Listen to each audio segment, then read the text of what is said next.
They don't know where to turn, and when we have to turn to our state agency, and when they're not fixing it, they're going to look to the federal congressional district to say, you know what, we need some help and we need some support. Because we can fix this problem as long as we focus on what the real problem is, as I just labeled.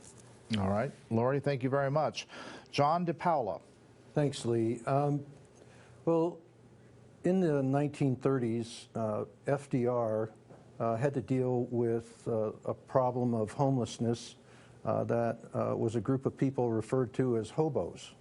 And hobos were men that were out of work, chronically unemployed, and in poverty, and they rode the trains around the United States, going from place to place, and it was a problem that needed to be dealt with. And they experienced some of the same issues with exposure to the elements and poor health, et cetera.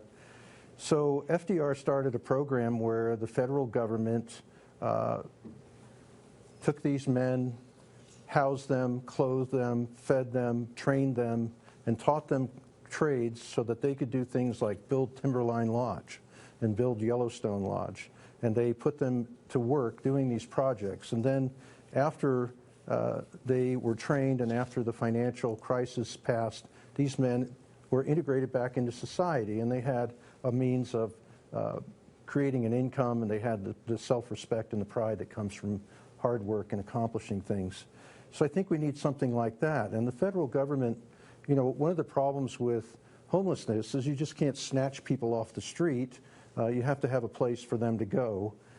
You have to, they can't all go to jail because that's not the best place for somebody who's a drug addict or who needs mental health counseling. So the federal government can deploy its resources to build a facility, just like they deployed these hospitals during the COVID problem. All of a sudden you had a 400-bed hospital fully operating. And so they can build these little communities where we can house the homeless, we can train them, we can treat them, and we can take care of them until they're ready to be on their own. And then when the crisis is over, the homeless are back in their communities, we take everything away, just like we do when the military leaves our country. Thank you, Doctor.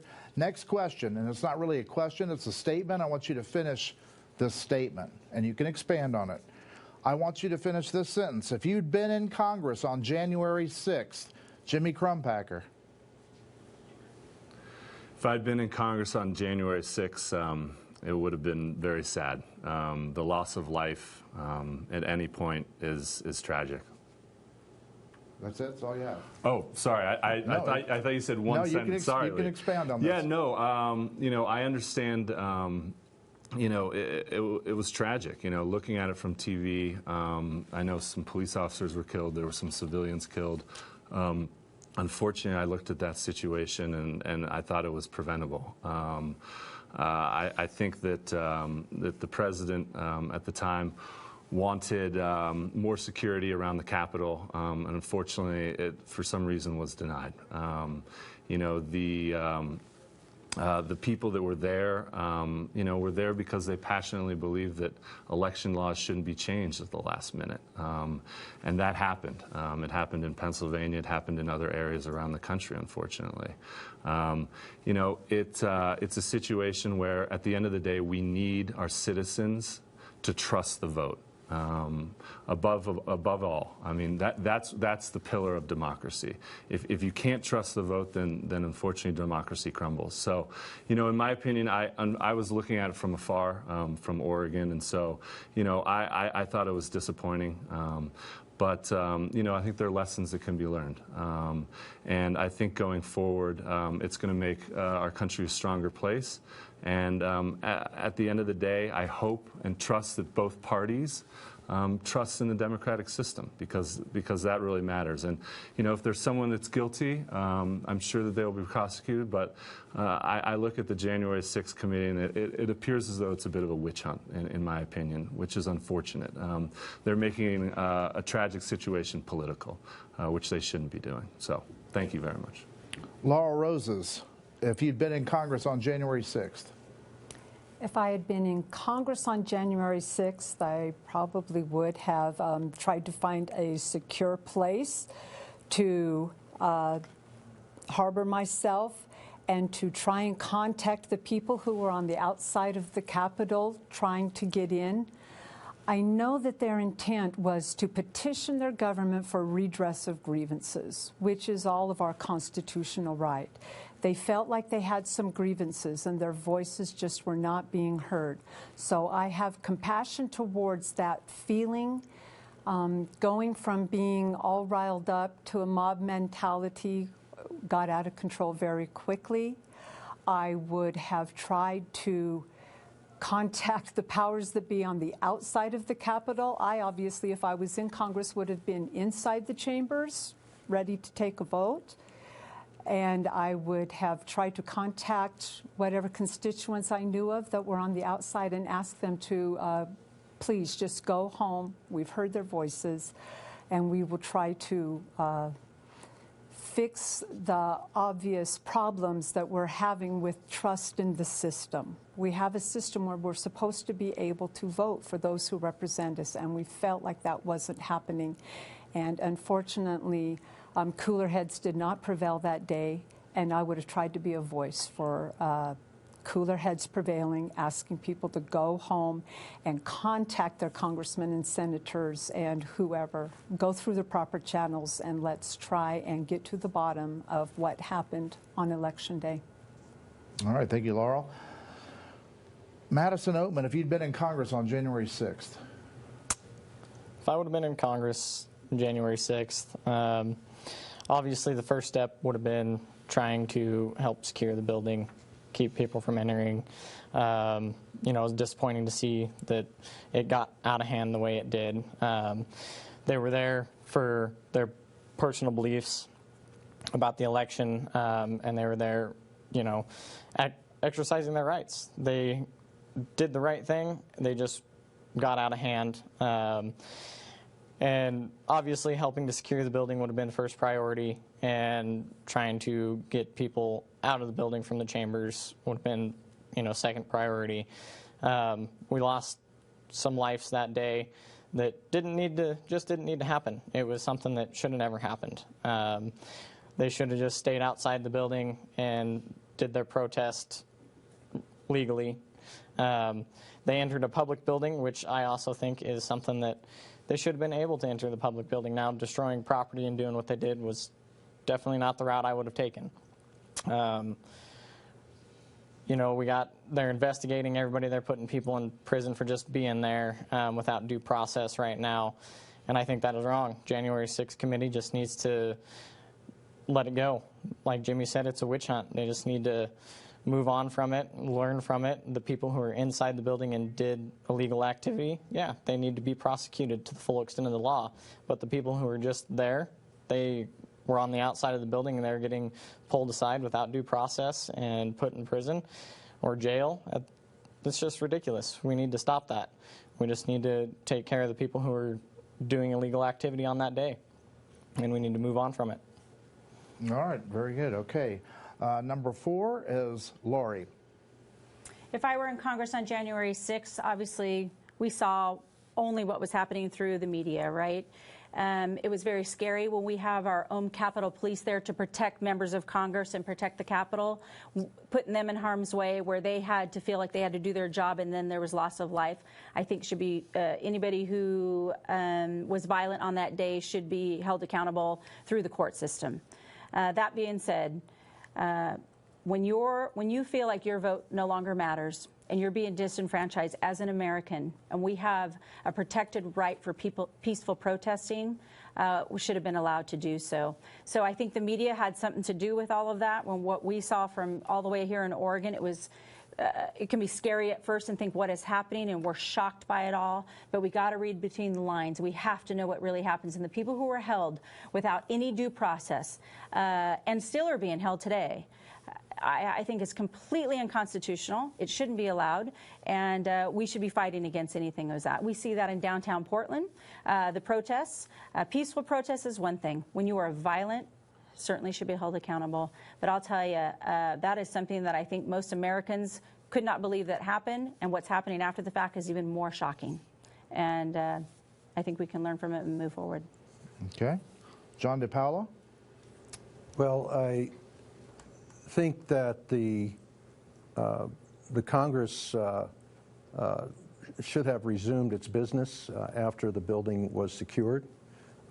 If I was there, I would want all those who plan to speak and all those who plan to vote to carry out their plans as they would have it had not there been this disturbance. I think that the January 6th attack was very disturbing, and it was due to a lack of security. Our president requested 10,000 National Guard troops be there, and for some reason someone decided that that wasn't a good idea, and I think that was the reason that there was a breach.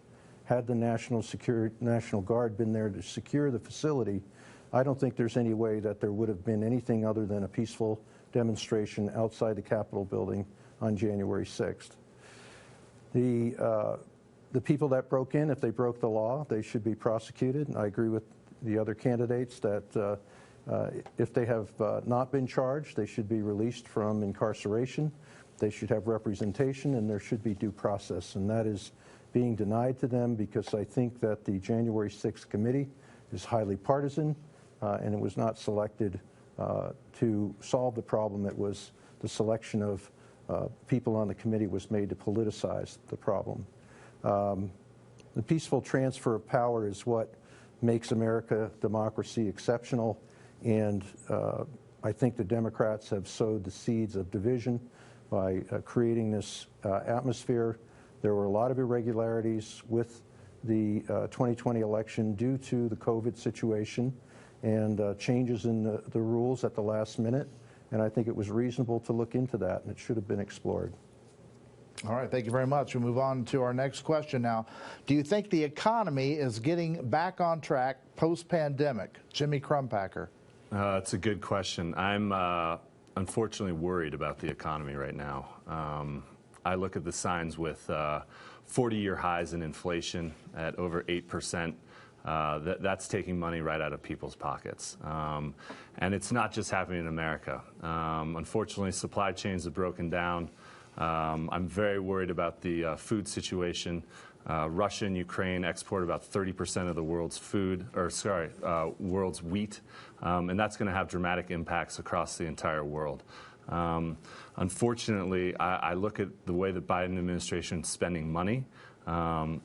You know, when Kurt Schrader, who the incumbent in the 5th District, came into Congress, the deficit was at $8 trillion. Now it's at $30 trillion. To me, that's a huge issue, and especially when the Biden administration keeps trying to spend more and more money. We need to get the spending under control. And, you know, unfortunately, we need to start bringing factories back to the United States. I'm very worried about Taiwan. I know that China and President Xi wants the control of the island. And unfortunately, 80% of the advanced semiconductors are produced in Taiwan. I think it's great that Intel's spending $20 billion building factories in the United States. I wish they'd do that right here in Oregon. Unfortunately, I blame the politicians in Oregon. They asked for 2,000 acres.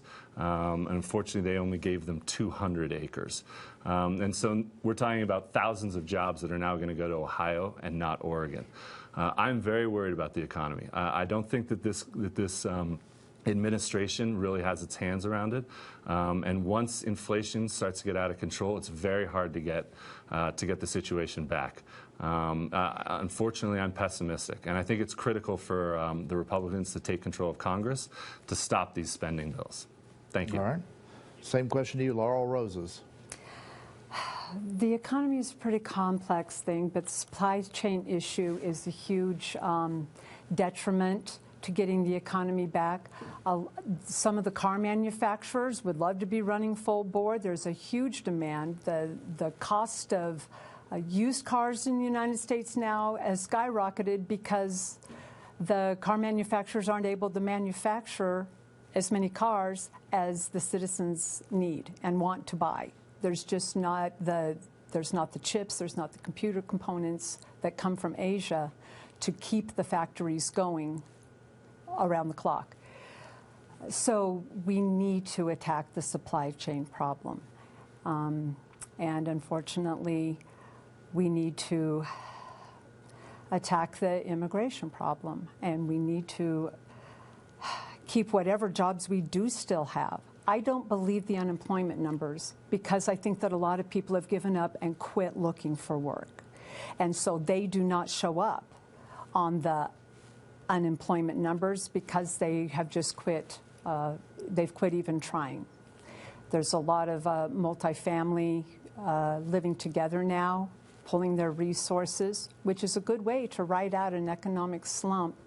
But inflation is through the roof. Every man, woman, and child in the United States owes $93,000 in deficit, and that is unacceptable. If you take the $30 trillion and you divide it by our population, that's how much.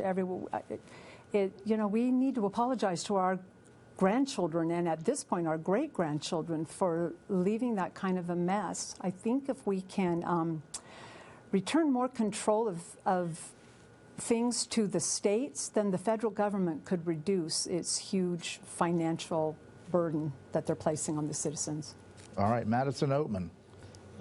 Economy, very worried about it. We just had the feds rise the interest rates for the first time since 2018. They're planning on raising it 6 more times this year alone to combat inflation, which is caused by printing so much money. During COVID, we paid people not to work. We paid people to stay at home, and we're still paying people to do those things. The unemployment rate is lower, but I think that's just because people are off of unemployment now, but they have so much money from when the government paid everybody to stay at home that they're not going and looking for work yet. We need to get people back to work to fix that supply chain issue. We have so much demand, but nobody's producing anything to meet that demand, and then we print more money on top of it with the $3.5 trillion that they just signed in to stimulate the economy. Well, we're not going to stimulate anything if nobody's working, so you're not going to help the issue there. So we need to get people back to work, and we need to get the border under control, because the more people that come over from the southern border are taking jobs. They're the ones actually going to work. Pretty soon we're going to have not a lot of jobs for a lot of people because everybody's here illegally taking those good blue-collar jobs from the people who decided not to work. So we just need to stop paying people to sit at home and get them back to work, and that'll fix a lot of our issues. And we need to make it happen pretty soon. Otherwise, I think our economy is going to go back to a recession. And hopefully, I'm not here to see that, but we hope that we can fix it, but you never know. All right. Same question to you, Lori. Yeah, I think Economy 101, right? Supply and demand. And what we saw on the heels of COVID for 2.5 years was that supply chain was cut short due to the mandates and restrictions and so forth. And then you infuse trillions of dollars into the economy with no goods. What did they think was going to happen, right? It shouldn't be a shock to anyone that inflation was going to jump the highest it's been in 40 years and that we were going to pay the price for that. When you're talking about employment and labor laws, as long as the government is in the mix of putting their thumb on every small business in America as far as regulation and restriction when it comes to hiring practices and so forth. Think about when you're imposing a minimum wage, when you're imposing ultimate regulations on small businesses. They can't survive when that happens. We employ almost 150 people throughout the 5th District, quite frankly, in Clackamas and Bend and so forth. And we cannot fulfill the contracts that we have because we cannot find employees around the country in the healthcare industry.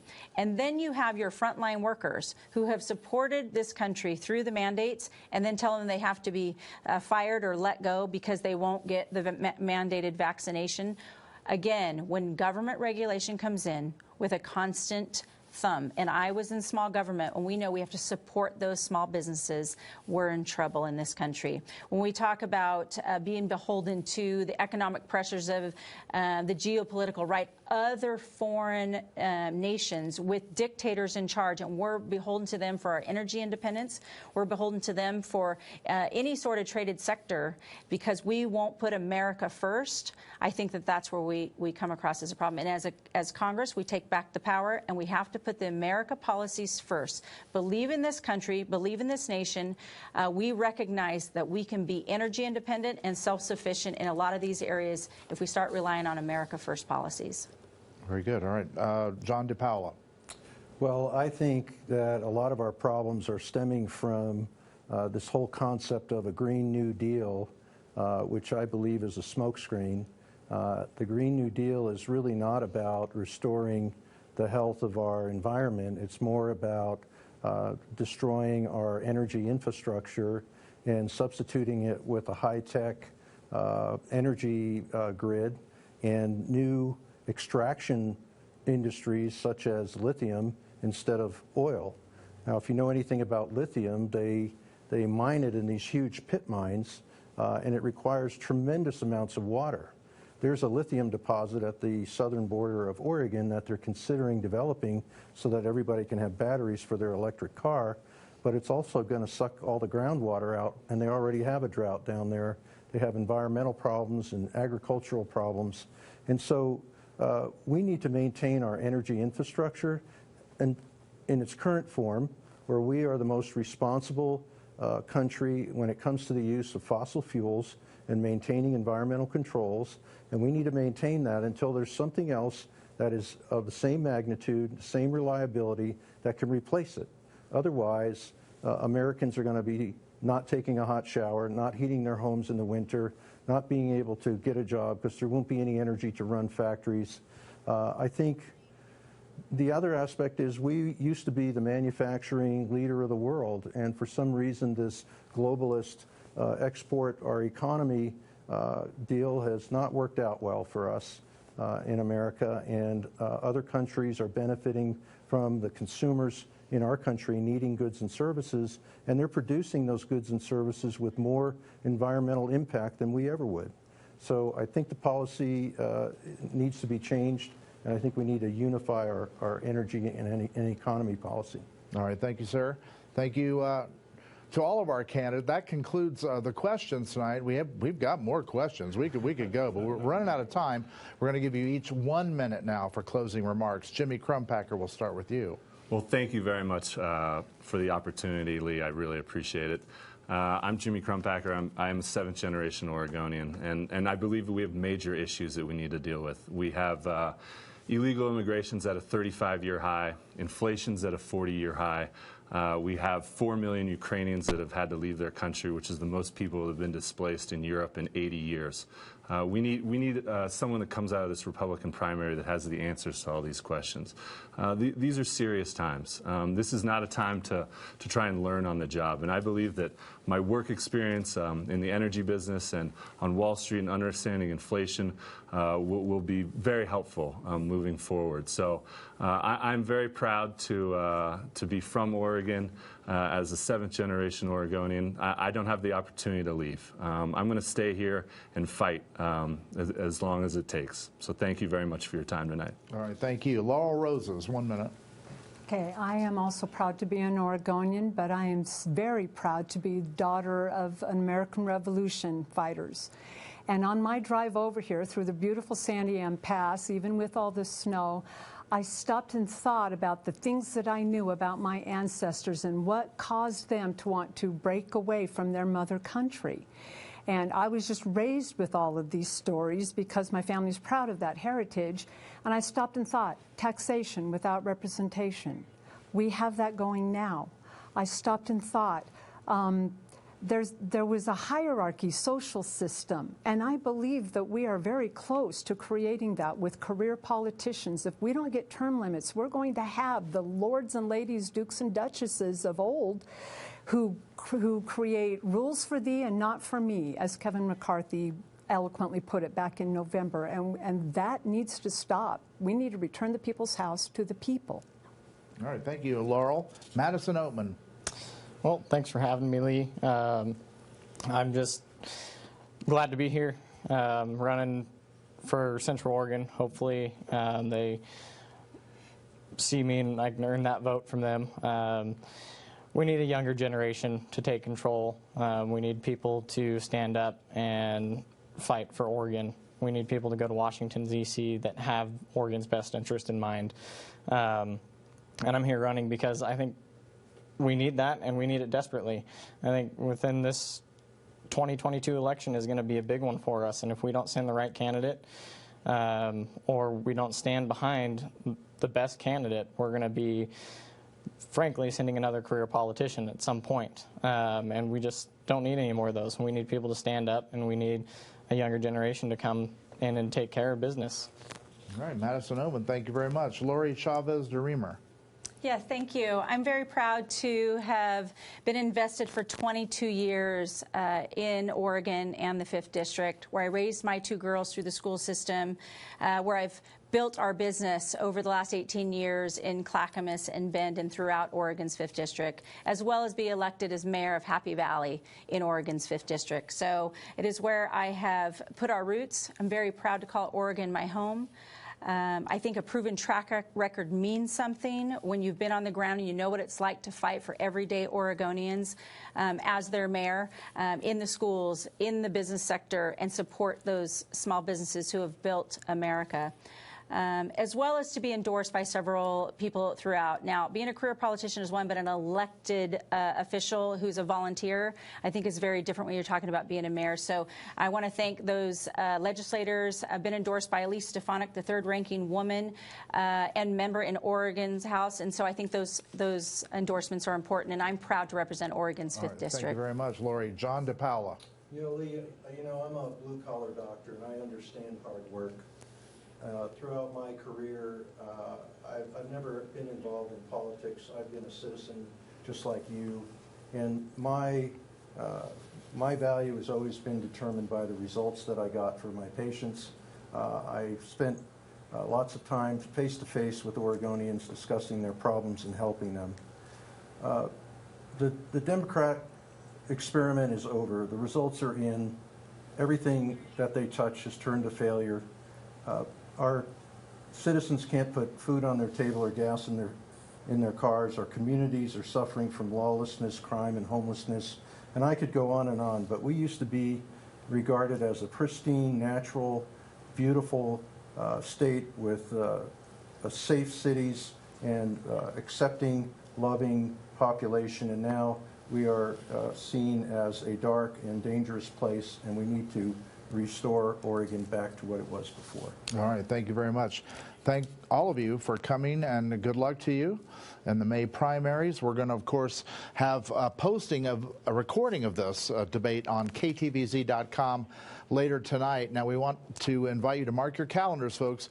We're going to be hosting the 2 Democratic candidates. That's incumbent Kurt Schrader and his opponent, Jamie McLeod Skinner. That's coming up on April 20th, and that'll be at 7 p.m.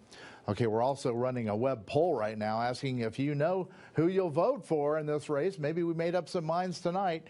You can find it in the drop-down menu on ktvz.com or on the News Channel 21 app. Again, thank you for watching. We'll be back with more news and weather at 10 on Fox. Have a good evening.